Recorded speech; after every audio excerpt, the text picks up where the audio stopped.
Antara paparan menarik hari ini, kerajaan kaji semula skim gaji perkhidmatan awam. Sanusi dakwa isu integriti, rasuah kian parah bawah Anwar. Rakyat Kelantan masih mandi teh tarik, Ketua Pemuda Perikatan Nasional ke Turki disindir. Perikatan Nasional cadangkan MCA, MIC, tinggalkan Barisan Nasional, tanda protes pada Zahid.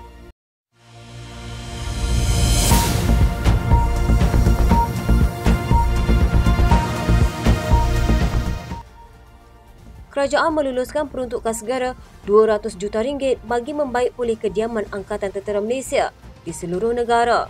Perdana Menteri Datuk Seri Anwar Ibrahim berkata, kelulusan itu diberikan selepas mempertimbangkan banyak kediaman ATM berada pada tahap sangat teruk dan terbiar untuk sekian lama. Beliau yang juga Menteri Kewangan berkata, peruntukan itu adalah dana tambahan berbanding peruntukan diumumkan melalui Belanjawan 2023. Perdana Menteri berkata beliau dimaklumkan mengenai keadaan perumahan tentera itu oleh Menteri Pertahanan Datuk Seri Muhammad Hassan baru-baru ini. Lihat kepada kedudukan perumahan tentera yang sangat teruk, yang terbiar sekian lama, saya luluskan peruntukan segera tahun ini untuk memperbaiki rumah-rumah tentera di seluruh negara sebanyak RM200 juta. Dan esok saya akan umumkan peruntukan tambahan untuk rumah polis. Kerajaan akan mengkaji semula skim gaji perkhidmatan awam di seluruh negara dengan perbincangan mengenainya dibawa ke dalam mesyuarat Jemaah Menteri minggu depan. Perdana Menteri Datuk Seri Anwar Ibrahim berkata keputusan untuk mengkaji semula skim gaji berkenaan dibuat berikutan tiada kenaikan diberikan bagi tempoh yang agak lama. Dengan kali terakhir skim gaji berkenaan disemak adalah pada tahun 2013. Sebaik saja ekonomi kita dalam setahun ini bertambah baik, saya akan berikan keutamaan supaya upah dan gaji penjawat awam itu setimpal dengan kerja mereka.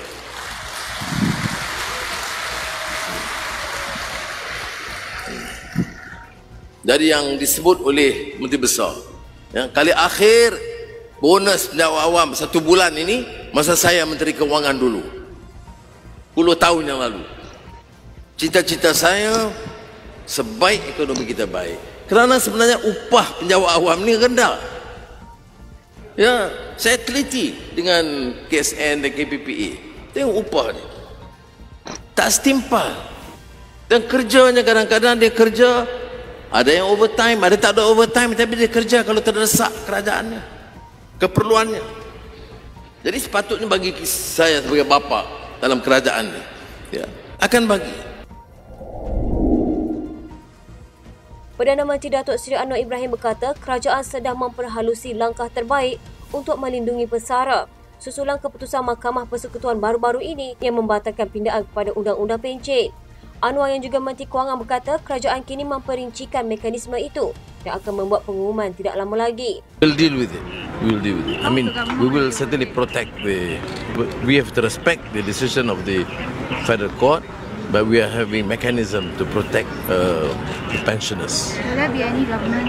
We will announce soon. We are working on the details. Pada 27 Jun, Mahkamah Persekutuan memutuskan pindaan undang-undang pada 2013 yang memperkenalkan skim pencen baru yang melaraskan bayaran pencen setiap tahun dengan kenaikan 2% sebagai kurang menguntungkan pesara dan tidak berperlembagaan. Keputusan itu bermakna undang-undang mengandungi skim pelarasan pencen lama akan digunakan. Sementara itu, Anwar berkata kerajaan terbuka dengan cadangan kumpulan wang simpanan pekerja untuk menjadikan pilihan pengeluaran secara berkala atau bulanan apabila mencecah usia persaraan 55 tahun yang ketika ini adalah secara sukarela kepada mandatori bagi ahli baru pada masa depan. Bagaimanapun, Perdana Menteri berkata ia perlu mengambil kira beberapa kengkangan termasuk jumlah simpanan yang terlalu kecil dalam kalangan pencarum. Semalam, Ketua Pegawai Eksekutif KWSP Datuk Seri Amir Amzah Azizan dilaporkan berkata pengeluaran secara berkala itu dilihat mampu memberi peluang kepada ahli untuk menguruskan wang persaraan dengan lebih baik. Pengarah Pilihan Raya Perikatan Nasional Muhammad Sanusi Makno mendakwa masalah integriti dan budaya rasuah di negara ini lebih berleluasa di bawah pentadbiran Anwar Ibrahim sebagai Perdana Menteri. Menteri Besar sementara Kedah itu membuat dakwaan tersebut berdasarkan maklumat yang diberikan beberapa ahli perniagaan yang ditemuinya. Sanusi berkata apa yang didengarnya itu sama sekali berbeza dengan apa yang dilaungkan Anwar yang bertekad untuk membersihkan negara ini daripada rasuah dan salah guna kuasa. Apa yang dicakapkan adalah oposit ataupun perkara bertentangan apa yang dibuat dalam sepanjang hidup Anwar Ibrahim. Kalau dia bercakap tentang integriti, menentang rasuah, saya dalam sebagai menteri besar ni, saya bertemu dengan ramai ahli-ahli perniagaan. Ahli-ahli perniagaan yang terpaksa bertemu dengan pemimpin-pemimpin politik kerajaan persekutuan. Mereka beritahu kat saya keadaan yang berlaku dulu tu tak pernah surut, malah semakin ganas. Walaupun di pihak Anwar Ibrahim bercakap berdegar-degar di khalayak awam, tetapi di keliling kelalang Perdana Menteri itu keadaan ini masih berlaku. Dan saya yakin keadaan ini diketahui oleh Perdana Menteri, tetapi untuk memaparkan bahawa mereka ini adalah kumpulan-kumpulan yang menentang rasuah, dia bercakaplah. Tapi sebenarnya keadaan berlaku lebih ganas lagi. Hebahan Ketua Pemuda Perikatan Nasional Ahmad Fadhili Syahari mengenai kunjungan ke Turki menjelang pilihan raya negeri dilihat hanya mengundang sindiran orang ramai. Ketua Pemuda PAS itu memberitahu beliau tiba di Istanbul pagi semalam untuk mengikuti program perjumpaan pemuda Islam sedunia kali kedua di Ankara. Katanya insya-Allah akan membentangkan kertas kerja berhubung pengalaman PAS mendepani Islamofobia. Doakan diberikan kekuatan. Ahmad Fadhili juga memaknai foto aksinya bertopi di sebuah premis makanan yang menempatkan bendera Turki berkatanya. Dalam satu hantaran berikutnya, ahli Parlimen Pasir Mas itu menitipkan ungkapan mengenai pemimpin yang kemudiannya dihujani reaksi sinis netizen. Konstantinopel akan dibuka, maka sebaik-baik pemimpin ialah pemimpinnya dan sebaik-baik tentera itulah tenteranya. Walau bagaimanapun, rata-rata komentar awam mengaitkan kunjungan pemimpin berusia 43 tahun itu ke Turki dengan masalah bekalan air bersih yang berpuluh tahun dihadapi rakyat di Kelantan. Antara komentar, rakyat Kelantan masih mandi ditarik pun boleh merayap lagi, terpaling Islam. Air Kelantan tak selesai lagi, tanggungjawab di akhirat esok. Sebaik-baik pemimpin, pemimpin yang mampu selesaikan masalah rakyatnya. Contohnya yang paling mudah, selesaikan masalah air dulu.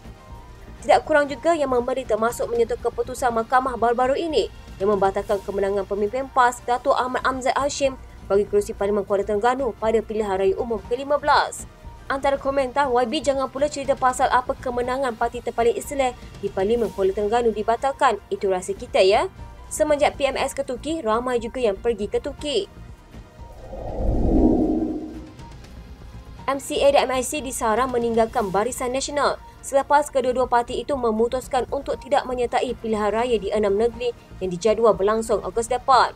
Pengarah Pilihan Raya Perikatan Nasional Muhammad Sanusi Makno berkata, tindakan tersebut wajar dibuat MCA dan MIC selepas mendakwa mereka tidak dapat layanan yang adil dalam parti gabungan terbabit. Hal itu lebih ketara menurut Sanusi apabila dilihat dalam isu pembahagian kursi di kawasan campuran yang dikuasai Pakatan Harapan. Pada pandangan saya, bila BN berada bersama dengan parti-parti bukan Melayu dalam PH, khususnya DAP, PKR yang menjadi parti multiracial, jadi kerusi-kerusi yang mix ni terpaksa diberi kepada PH. Maka kerusi untuk MIC dan MCA tak ada lagi. Jadi oleh kerana tidak diberi kerusi yang boleh menang, bertanding untuk kalah, lebih baik MIC dan MCA tidak bertanding. Dan saya rasa hal ini perlu dilanjutkan lagi dengan MIC dan MCA keluar pada Barisan Nasional. Ini lebih munasabah. Dan saya rasa kerusi mix di Malaysia ini boleh diwakili oleh MIC dan MCA kalau mereka menjadi komponen Perikatan Nasional. Mengulas lanjut, Sanusi yang juga Menteri Besar sementara Kedah berkata, nasib MCA dan MIC pasti akan berbeza jika kedua-dua mereka bersama dengan Perikatan Nasional. Katanya pada pandangan PN, kerusi pengundi campuran di negara ini boleh diwakili oleh MIC dan MCA jika mereka bersama-sama dalam gabungan berkenaan.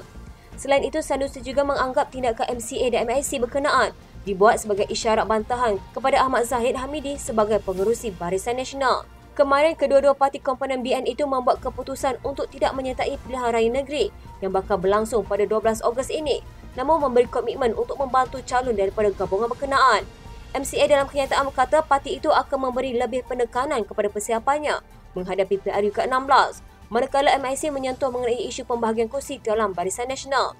Ahmad Zaid bagaimanapun menafikan langkah kedua-dua parti itu dibuat sebagai protes dan menegaskan BN menghormati serta yakin mereka mempunyai alasan tersendiri. Sekian rentasan malam di TV pada hari ini. Jangan lupa follow Facebook dan YouTube Deadline TV.